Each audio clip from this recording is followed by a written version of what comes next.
น้องเนาะอ๋อไขประตูเข้ามาใกล้ๆเลยนี่เฮาก็เข้ามานี่เข้ามาติดนี่โดยขึ้นชัวเปเลยนะโอ้ไขประตูเดียวเลยเป็นเข้ากับห้องน้ำเลยเข้ากับห้องน้ำเลยโอ้แบบนี้มานี่นะท่อห้องน้ำสิเป็นคุ้นๆบ่บัดนี้เดี๋ยวสร้างเฮามาเจ้าจังไหว้กันทีนึงแม่อันใดมันพอเฮ็ดได้ก็เฮาปรึกษากันโดยเป็นแบบใดก็เป็นแบบนี้ก็เป็นไม้ทั้งพ่อได้บ่ได้มาบ่พ่อเพิ่นค่าเฮือนดีอยู่บุญมีคนเสียแล้วเพิ่นบ่ได้มาเพิ่นโทรมาเลยอ๋อทางพ่อจอยแล้วบ่ได้มาครับเพิ่นเป็นเคยเนาะเพิ่นก็มาบ่ได้คือว่าเราก็เคยพูดเด้ก็บ่ว่ากันพี่น้องเนาะมันค่าเวียกเนาะมันจำเป็นพี่น้องเอ้ยถ้าสิไปพุ่นทั้งพุ่นก็สำคัญพี่ก็สำคัญหั่นนะถ้าว่าซาแยกล่างได้พ่อจะพาขึ้น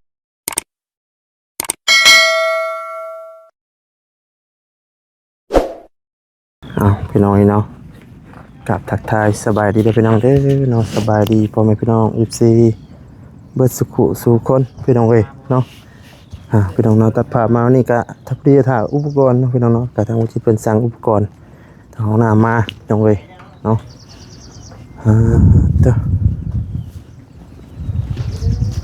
โอ้ต้องแต่ขึ้นเฮือนละบาดนี่เนาะใช้บาดนี่มาเข้าโอ้มองนี่ก็เป็นมองอันใบ น้ำปูน้ำปลาพี่น้องเอ้ยมาพี่ก่อนพี่น้องเอ้ยเนาะเพราะว่าตัวนั้นคือเจ้านั่นคืออะไรนะคนคุดมันปูนดินั่งหัวจิตน้องเป็น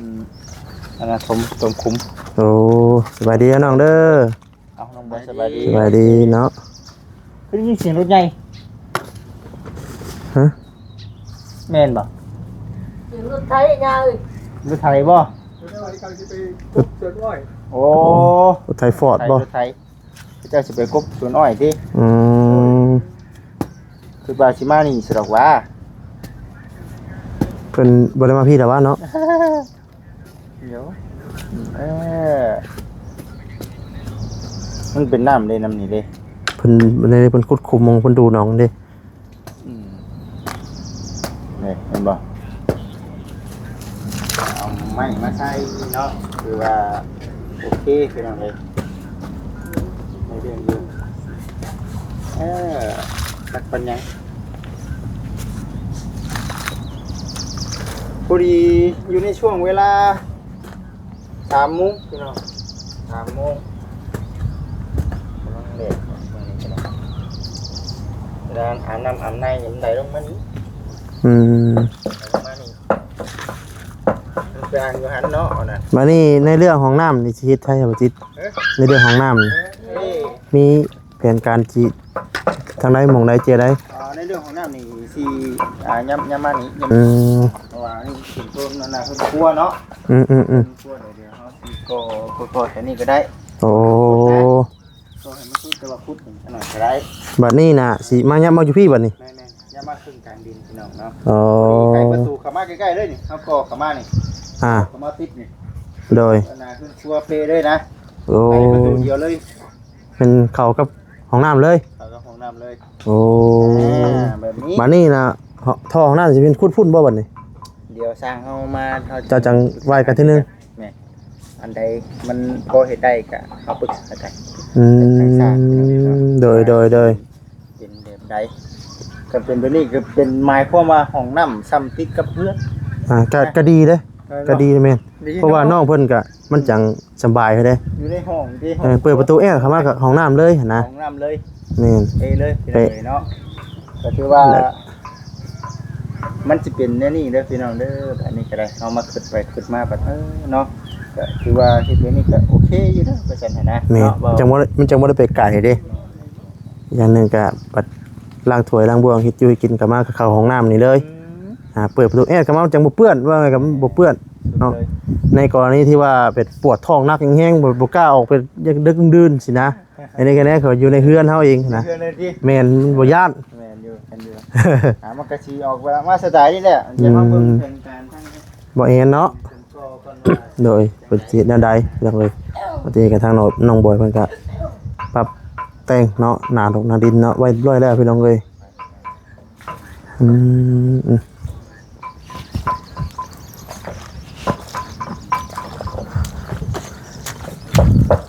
อันนี้ก็ท่าเพิ่นมาส่งอยู่เนาะว่าจิต เจ้ามาชง จงท่อพี่น้องเอ้ยยังอยู่ โอ้ได้เรื่องได้เรื่อง ได้การบัดนี้เนาะ ในการบาทน้องบอยเอ้ยขัดปัญญาบาทโอ้เนาะเอาอีกทีเดียว หักแล้วหักแล้ว เมื่อยกับพักผ่อนเด้อดังเด้อเมื่อยกับพักผ่อนว่าเราเมื่อยตัวไปตัวนั่นสี่ชุนเนี่ยยันว่าสิได้นาเฮ็ดนา นันพักบ่เฮ็ดนันพักบ่ โอ้ยย่าผ้าย่าปุ่นนี่อยู่หันแหละบนบวบ แม่นแหละ นี่เด้เอาขีดมาถมน้ำมันก็ได้เอาต่อไปก็ได้ร่วงได้แล้วบัดนี้นะ แม่นแหละ อันนี้คือเฮามาอยู่ทำไรสำนึงได้นี่มวยล่องจุดแล้วมันบ่น้องนะล่องจุดแล้วมันบ่หามันฝนตกเลย รู้ไหมเนาะ มันแห้งนะเฮาจู่ไปบัด ไม่แหละมันก็เปลี่ยนไปเบิดดอกมันยังแบบโดย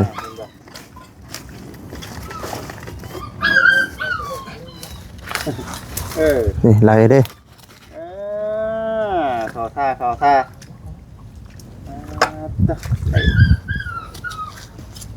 เรื่องแต่มันแห้งนี่แหละ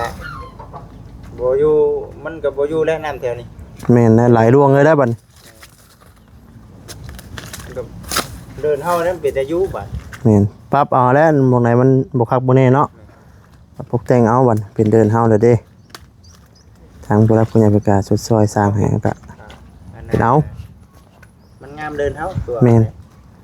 บ่ไหนมันบ่คักผู้พักตากับจะคลิปออกเนาะ กับเจ้าของมาอยู่ นี่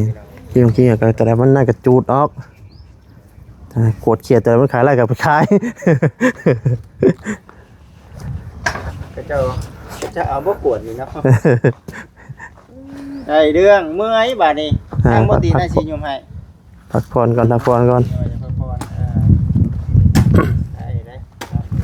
หมักจกนี่นะมวยตั้งเบาแล้วครับคนบอกเศร้ายุดนี่บ่ได้ยุดได้หมักจกนะฮะถูกต้องบ่โดยเด้อเชิญแซ่บเชิญแซ่บ เชิญกินให้อร่อยเลยเพราะว่าคือเฮาว่าเนี่ยต่อไปก็ฟังเบิ่งว่าสิเป็นจังไดขึ้นเฮือนมื้อนี่เนาะเฮือนแน่มื้อนี่เป็นมื้อแล้วพี่น้องเอ้ย แม่น เป็นจังได๋ก็จังว่ากันอีกเทื่อว่าสิเป็นจังได๋ในเรื่องเป็นชานเบิ่งก่อนเพิ่นว่าเฮามาถึงทันก็ดีคำว่ามาบ่สมทันกับเพิ่นแหละ น้ำหลังเนาะ ก็ได้ โดย บ่สวย อย่ามาบ่ทงบ่ทันเนาะ มื้อนี้คือมาฮอดก็ถือว่าจนฮอดบ่าย2บ่าย3เดือนอยู่เนาะ เพราะว่าเฮาเคลียร์เวียกนำแม่เด้พี่น้อง โดย ไปสั่งเครื่องอุปกรณ์ต่างๆเนาะนี่ปรับหน้าดินเนาะ น้ำไหล เบานี่แล้วเนาะเพื่อไปภาคหน้าเนาะไปมี ได้อยู่ได้คักอยู่คักอยู่ เทกับพวกกันเปื้อน ได้บ่ได้มันแข็งเพียงเจ้า แน่นติ้งเลย บ่ได้คิดว่าน้ำนี่เป็นหลุมแล้วเด้ครับ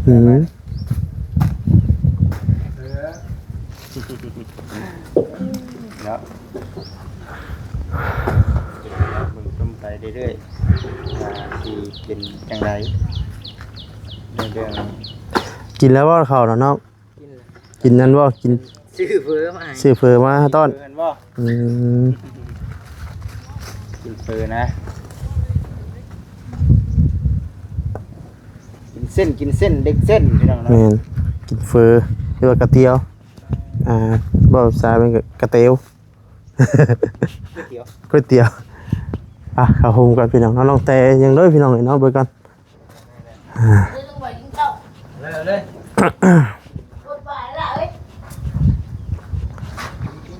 ปา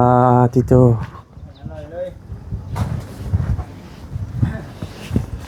มาจมว่าคนอยู่เฮือนเนาะเป็นเติร์ดบัดนี้พี่น้องเอ้ยสบายดีเด้อเนาะสบายดีทั้งน้องแต่ปาโตอย่างน้อบาดนี่ปิ้งกบพี่น้องเลย เจ้าว่าปิ้งนี่แต่ว่าตอนนั้นครัวเนี่ยบ่กล้าเฮ็ดหลังจากที่ว่าเพิ่นเลสมอรี่เนาะอ๋อเป็นได้คืนนี่ได้นอนอยู่บ่ยันว่าฝนบ่ตกบ่อย่าคืนนี่เช้าเลยดีแล้วเนาะยังว่าห่วยผู้ลูกผู้ล่างขึ้นถึงเฮือนอีกแฮงแล้วเนาะ วันนี้ก็ทั้งบาวอดเพิ่นก็เว้าหยังบาวอดเว้าลีเพิ่นก็มาซ่อมแซมเนาะมาแปลงให้แล้วพี่น้องเนาะตรงโครงหลังคาก็บ่มีหยังบัดนี้เนาะเห็นได้ครับว่าคือจังเว้าอันบอสเพิ่นเว้าน่ะพี่น้องเนาะถ้าว่าบ่ฝนบ่ตกบ่ฮู้เฮาก็บ่ฮู้ว่ามันฮู้หม้องใดเนาะก็คือทางบ่เพิ่นก็สิมาซ่อมอยู่พี่น้องแต่ว่าก็ฝนเนาะค่าฝนเพิ่นก็ยังทันได้มาพี่น้องเอ้ยวันนี้เพิ่นมาซ่อมให้แล้วคือเพิ่นมาใส่ก่อนหาน้ำบ่มื้อนี้ทีนี้นะว่าใส่ก่อนน้ำมื้อนี้เนาะก่อนลอกเด้เพราะว่ามื้ออื่นก็เป็นมื้อที่ทางน้องแต่รอคอยลอยคอพี่น้องเอ้ย ขึ้นเฮือนใหม่มีหยังแน่มื้อขึ้นเฮือนใหม่ฮู้บ่เอ็นก็ยังบ่ได้เข้ามาแล้วก็มีทางไผแน่มาขึ้นเฮือนใหม่น้ำมื้ออื่นนี่สาวไล่เละให้สาวไล่น่ะบอกสาวบุญบ่น้องโทรหาเพิ่นบ่ได้อ๋อมีทางทีมงานทางเอ้ยไล่เนาะแล้วก็มีหลายผู้หลายคนเนาะพี่น้องเอ้ยพอน้องโทรทางเบอร์ก็โทรบ่ได้เด้เป็นได้เติมแล้วบ่นิดน่ะเติมเลยเป็นได้ทั้งพ่อได้บ่ได้มาบ่พ่อเพิ่นค่าเฮือนดีบุญมีคนเสียแล้วเพิ่นบ่ได้มาเพิ่นโทรมาเลยอ๋อทางพ่อจอยแล้วบ่ได้มาครับเพิ่นเป็นเคยเนาะเพิ่นก็มาบ่ได้คือว่าเราก็เคยพูดเด้ก็บ่ว่ากันพี่น้องเนาะมันค่าเวียกเนาะมันจำเป็นพี่น้องเอ้ยถ้าสิไปพุ่นทั้งพุ่นก็สำคัญพี่ก็สำคัญหั่นนะถ้าว่าซาแยกล่างไล่พ่อจะพาเครื่องพุ่นได้เนาะแท้นี่แท้นี่บ่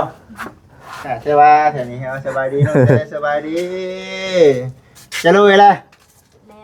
เรียบร้อยแล้วจะโดยก็ยังจะถามนะบ่ถ้าสิถามได้ต่อบาทจะโดยอาเส้นแล้วบ่เป็นแต่อันเดียวเนาะเส้นนะจะโดยนี่บ่มีแต่มื้อนี้รอเบิ่งมื้อนี้สั่งเครื่องของน้ำมาสั่งเครื่องของน้ำมาแหละเดี๋ยวถ้าเขาเจ้ามาส่งอยู่รอก่อนเนาะแม่รอเบิ่งก่อนคือว่าหลายอย่างเติบอยู่หลายอย่างเติบอยู่เด้อมื้อนี้เด้อเดี๋ยวรอเบิ่งไปนำกันเคยรถเฮาสิเข้ามาได้บ่จิตหามฮะหามได้บ่ห้ามบ่บ่รถเขาเจ้ารถน้อยนึงรถไหลบ่เขาเจ้ารถไหลโอ้เฮาต้องเอานั่นเด้อเนาะเอาแปลงโซล่าร์เซลล์ออกเนาะอันนี้ออกแล้วก็ยับไปนิดนึงบัดอันในพวกอันเสานั่นน่ะโปะได้อยู่ปิดบ่เฮาต้องเคลียร์พื้นที่ท่าได้ใช่กันเนาะเขาเจ้าขับคมไปแล้วหรอคือว่าซั่นเนาะบาดนี้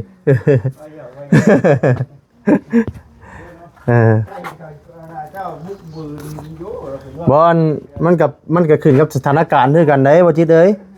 บางเทื่อเพื่อคนบ่เห็นเด้ไปเหยียบไปเลยได้อยู่มีอยู่เนาะได้เดียวชาทั้งนั้นน่ะ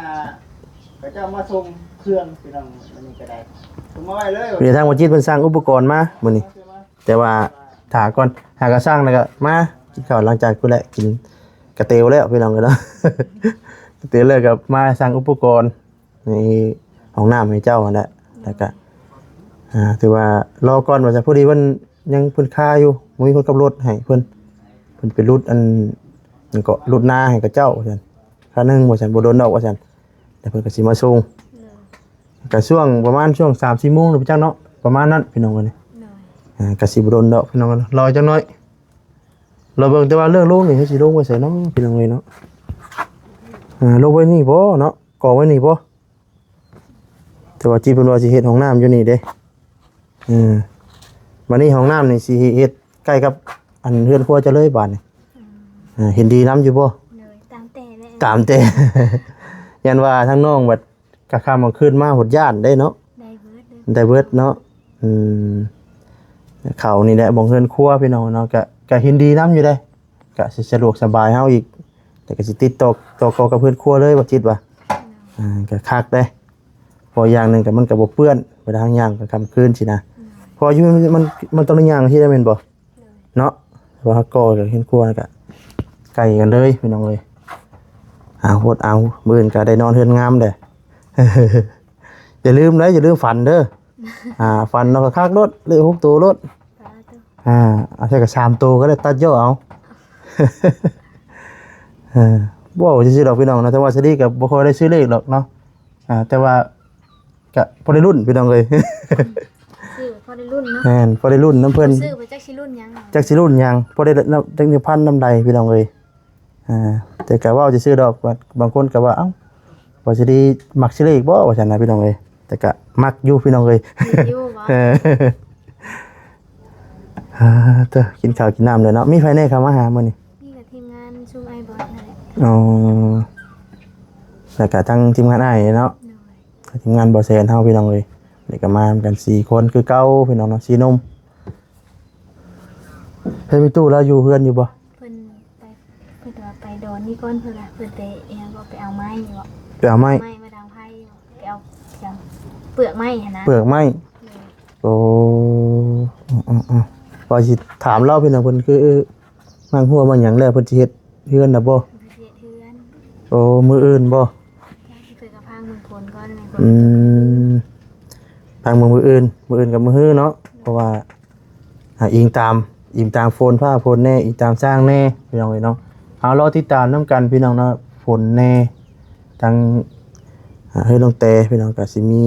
ถือว่าเข้าดี2อย่างนี่เนาะมื้อก็ขึ้นเฮือนใหม่แต่ก็ย่อเฮือนใหม่อีกพี่น้องเอ้ยเนาะมีแต่แนวใหม่ๆ เอาดีใจนํพี่น้องเอ้ยเนาะโตไปมาเด้อฮะบ่าวแอนโอ้บ่าวแอนมาแล้วผู้หยังได้เต็มกว่าตาหนึงพี่น้องเอ้ยปุ๊บลงทุกตัวมาขอบใจเด้อขอบใจขอบใจอะไรดีบ่ข่อย ฮะ ดีบ่ ก็ดีเด้อข้อแห่งพอดี ไปพอดี เอาสบายดีเด้อ สวัสดี ตะกี้ว่าสิกดเครื่องก่อนได้ค่อยสบายน้ำลังนะ เจ้าสิกินหม้อน้ำข่อยกินแล้วมันบ่งามนะ โอ้ขอกินแล้วยังอันนี้มีอย่างแน่ชานี่นะ โคมไปการอึ่ง โหเจ้าสิมาก้านอึ้งบ่ ให้น้องแต่เพิ่นการอึ่ง มีน้ำบ่น้ำเมียนเตรียมมืออื่นบ่นี่บ่ได้ไรเนี่ย แม่น ๆ เตรียมไว้มื้ออื่นนี่แหละ น้ำขึ้นเฮือนใหม่พี่น้องเอ้ยเนาะโอ้มีโคมน้ำโคมจักหัวชานี่ โคมอันหัวหนึ่ง หัวหนึงโอ้ได้กับน้ นี่ ำแพ็กน้อยพี่น้องเนาะขึ้นเฮือนใหม่มื้ออื่น เดี๋ยวบ่เข้าคนก็ได้ขอถ่ายคลิปก่อน ไปพี่น้องเอ้ยเนาะก็โอ้ มาแตะโดนแล้วบ่เจ้า หากันมาได้เดียวกันหากันที่ไทยเนี่ยก็ได้ คือมาขำแท้ เอามาค่ำได้ซะก็บ่ค่ำออกมาเที่ยงแล้วก็ คือกันกับข่อยเนาะ พอดีว่าไปกินข้าวแล้วก็แวะไปทางวัดจิตไปสร้างเครื่องของน้ำ ก็นี่ค่อยกันมาแต่บ่อนเพิ่นเขาเมียหมู่เมียเพิ่นย่างเฮา เอาก็ดีตัวบัดเพิ่นบัดเฮาคอได้จ้ะหมู่ก็ย่างเฮาคือกันนั่น คอหมู่ก็ย่างอีก แล้วก็ คือไปนะบ่ได้ไปยัง ที่ว่า ไปกินหมูไปกินชิ้น จาวกันได้เด้ เอาคือว่ากินหมูกินชิ้นเป็นจังได๋ แบบว่าเพิ่นคอเมียเด้เพิ่นก็ต้องมีการ เสียหมู เสียหมูให้กันนะ โอ้บ่ได้กินงัวกินหยังคือทางอื่นบ่ ทันฮอดงานแต่ง เบ็ดคอเสียก่อน แม่นคอซะก่อน โอ้คอได้กินหมู คือข่อยกับเจ้าเขามีแรกๆนั่นแหละ บ่ค่อยกินงัวเลยข่อยน่ะ โอ้ เอ้าข่อยไปกินชัดใหญ่เลย รวยแท้ เอ้าบ่ค่อยคอแล้วค่อยแต่งเอาเด้ แบบคอแต่งเลย แม่นบ่ได้คอแบบ บ่ก็มีคือเก่าหีดหมูฮะ บ่มี ฮะ บ่มี บ่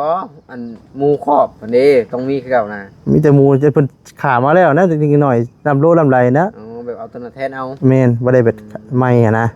ไม่ใช่ก็ได้คือกันเนาะ แม่น แต่สงกับสงพาย แม่น แ แต่เพิ่นโอ้ร่วมกัน โอ้ร่วมกัน แม่น